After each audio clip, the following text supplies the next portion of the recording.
Hello everyone, my name is Luc Beaulieu.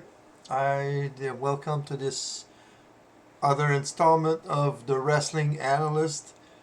Tonight we're going to take a look at the Raw episode of October 31st, 2022 from Dallas, Texas. Sorry. Show starts right off the bat with Bianca Belair versus Nikki Cross. Now, Bianca wants to keep her momentum going into Crown Jewel and wants to avenge last week's attack from Nikki Cross, which cost her the match against Bayley. Nikki Cross has come back to her old persona as Crazy Nikki from NXT when she was part of the Sanity stable, or faction if you prefer. So last time we saw her in the ring after a loss, she was breaking down as Nikki ASH. So I said it last week, I'll say it again. Nikki coming back to this persona is the best thing to happen to Nikki Cross. Nikki's career has been going almost nowhere with that Nikki ASH. She tried her best to make it work, but even though she won the WWE Raw Women's title, after that persona was going nowhere. So good thing, great thing for Nikki going back to that crazy Nikki persona. Damage control, okay, during the match. So damage control comes to distract the referee. Bayley pushes Bianca in the post, and then Nikki attacks Bayley. And when she comes back in the ring, Belair gets the win with the KOD. After the match, Damage control attacks Belair. And whoop, bang, music starts. Asuka and Alexa Bliss comes to the rescue. And after that, in a backstage segment, Alexa and Asuka challenge Dakota Kai and Io Sky to a title match later that night. Now, Belair, like I said, she wanted to continue, keep her momentum going into Crown Jewel, where she's going to face Bayley Saturday. And Nikki Cross has held her own in the match, and losing to the champion is no shame. And she did hold her own, and like I said, I see great things for Nikki's career. I don't know if she's going to win a championship, but this side of Nikki Cross is the best thing for her. Now, segment 1, Bobby Lashley and Brock Lesnar, they're supposed to go face-to-face in a backstage interview, both sitting in a chair. Lashley is there, but Brock is not there. And so they start with Lashley, and Lashley says that Brock has basically been ducking him for 20 years. And then Lesnar's music starts, and he comes to the ring. Lesnar says he is in Texas to fight and calls out Lashley. And Lashley obliges, and he comes and he pull apart Brawl Edge shoes. Now, the goal of this segment was to put more fuel on the fire of this feud and sell the fact that both of them despise each other. So that was the whole purpose of this segment. Match number 2, Seth Rollins versus Austin Theory. Now, Austin Theory wants to show that Rollins was wrong when he said what he said about last week, saying that Theory is not a threat to any title, and he wants to avenge disrespect from Rollins. Rollins wishes to continue his winning ways, and he wins the match with the stomp.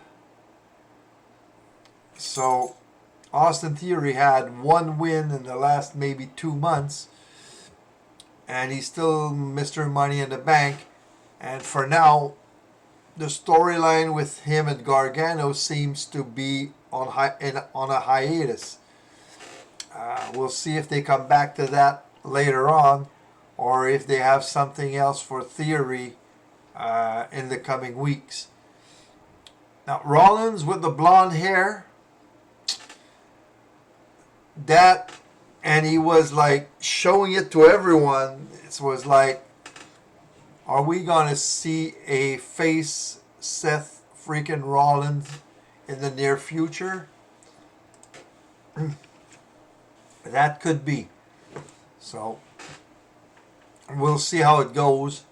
I love the fact that people sing his song and everything. They like, he's supposedly a heel, but people love him. Just like Roman, he's supposed to be a heel, but everyone is like, the crowd is cheering when he's there and everything. So, speaking of Roman, segment 2 was Roman. So he comes to the ring, and the crowd is literally chanting, "Ooh, see, ooh, see, ooh, see." So he said he acknowledges the UC chants and says that Sammy and Jay are overseas for a European tour, and they are going to come back feeling more oozy. So that part was just a bit funny, and it's like Roman is acknowledging the oozy name or the oozy thing from Sammy, and that's, like I said in my last SmackDown review, my SmackDown analysis, that storyline right now is freaking gold for the WWE. Anyway, so after that bit of Uzi thing, he says he will not hype up Logan Paul because he's going to be at his third match in WWE. So usually he hypes up his opponent and then he destroys them in the ring, or he says he smashes them in the ring. And so he passes the mic to Paul Heyman. Now Paul Heyman starts saying that Logan Paul has metal screws in his hand. Sorry. That he's training with Shawn Michaels. And you see Roman's like he's scared of that, but he was just making fun of Logan Paul's credentials there. And he's interrupted by The Miz. And The Miz comes to the ring. He says those screws are real, and that's why he can pack up a punch to knock out people. And then Miz wants to make a deal with Roman, saying that if you neutralize Dexter Lumis for me, I will tell you Logan Paul's weaknesses. And Roman just says, why are people always worried about Logan Paul knocking me? And he proceeds to give a Superman punch to The Miz, knocking him out. Well, knocking him out. Not really, but you know what I mean. For a storyline purpose, Miz got knocked out by Roman's super punch. So that's just, again, to sell the match for Crown Jewel. And not only can Logan Paul knockout punch Roman Reigns with his supposedly metal screws in the hand, but Roman can knock out Roman Paul with a Superman punch. So look for the match Saturday having a lot of, let's just say, punch ducking. And at one point, well, I'll talk about this more on my Crown Jewel predictions video later this week. So then we go to the third match. Damian Priest versus Carl Anderson. Now Carl Anderson wants to avenge last week's loss to Finn Balor. Priest wants to keep the momentum of Judgment Day going with 3 wins in the last 3 matches between the factions. He wants to get 3 wins in the last 3 matches between the factions before Crown Jewel. Now Carl Anderson wins the match. After the match, both factions brawl, and again, Rhea goes with a low blow on Gallows and gives her faction the upper hand. And then she faces Anderson and AJ, and she tells them that she wants to fight either one of them, and no one takes her on her offer. Of course, you don't want to see you don't want to be seen as a woman battering son of a bitch. Let's just say that. So then Judgment Day finishes the segment with laying waste to the OC. Segment number 3, MVP and Omos, they just talk about Braun Strowman to hype up the match again at Crown Jewel this Saturday. Baron Corbin comes out for segment 4 with JBL, and Corbin talks about how people are there to see him, and he goes, the truth is, and then again our truth comes out. So this is actually getting funny when somebody says, I'm going to tell the truth, or I'm going to tell truth, or the truth is, and then boom, truth is music comes on, and he just comes to the ring like, what is he doing, man?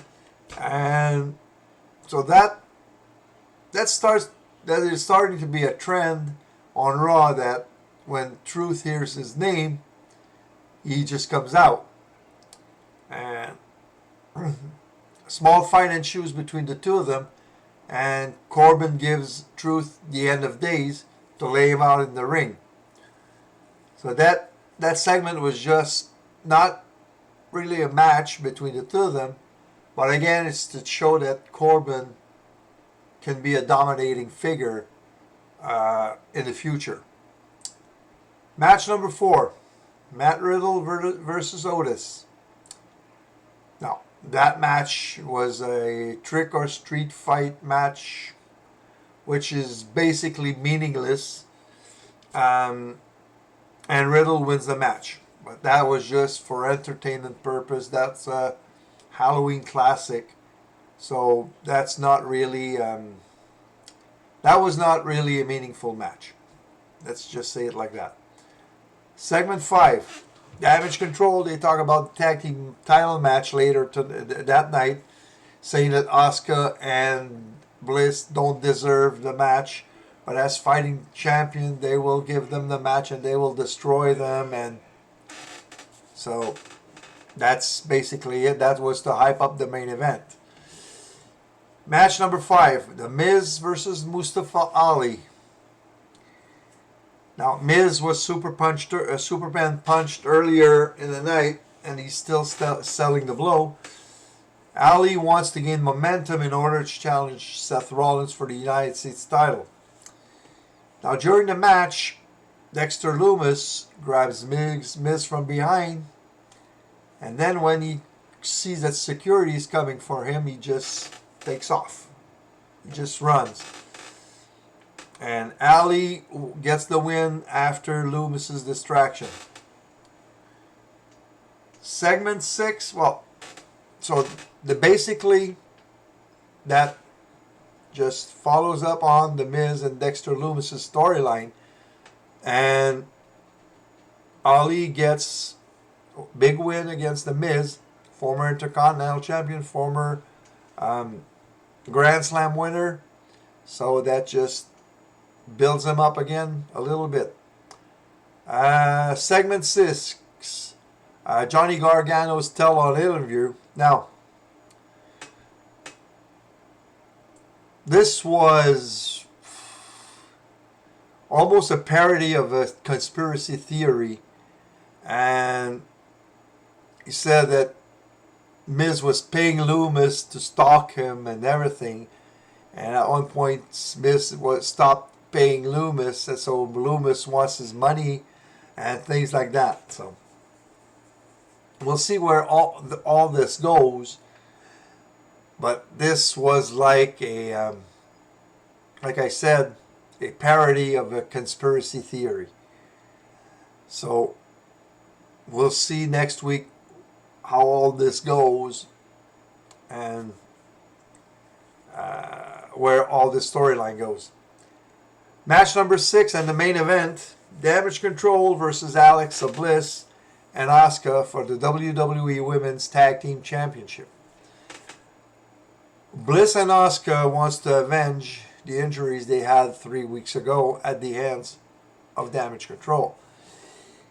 And Damage Control want to keep the titles and continue to dominate the women's tag team scene. Now at one point, Asuka kicks the post, so she's like injured in the match.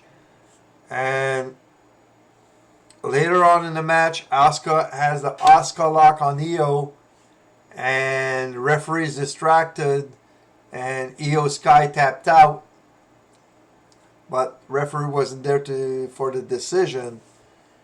And then you would have thought that there would be no title change, because basically they missed their chance. Now Bianca and Bayley later on brawl outside the ring. Bayley gives a belly, she calls it the belly to Bayley suplex to Bianca Belair through 2 tables outside the ring. And that leads to Bliss and Asuka actually winning the tag titles with a combination of a kick to the face from Asuka and Twisted Bliss from Alexa Bliss. So the winners and new WWE Women's Tag Team Champions are Asuka and Bliss, Alexa Bliss. So congratulations to them. I just love Asuka in the ring. She's so incredible. She should be, not that I don't like her as a tag team wrestler, but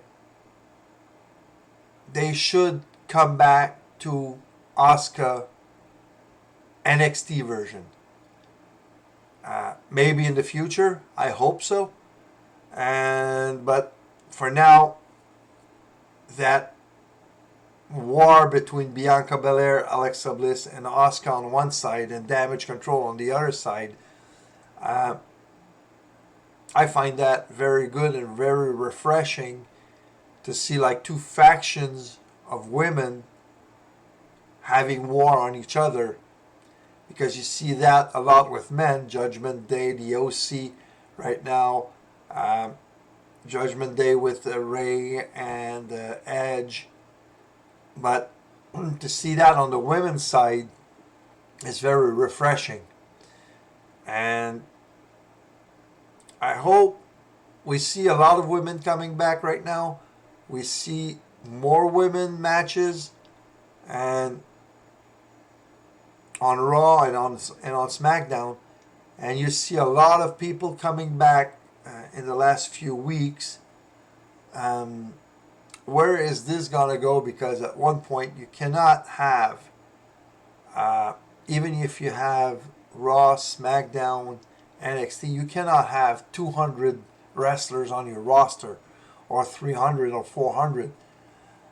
You won't be able, first, to give airtime to every one of them, and second of all, you have to have storylines for almost all of them at one point if you want to keep them relevant or something.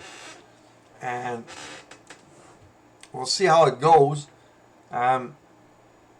I think Triple H right now is bringing back people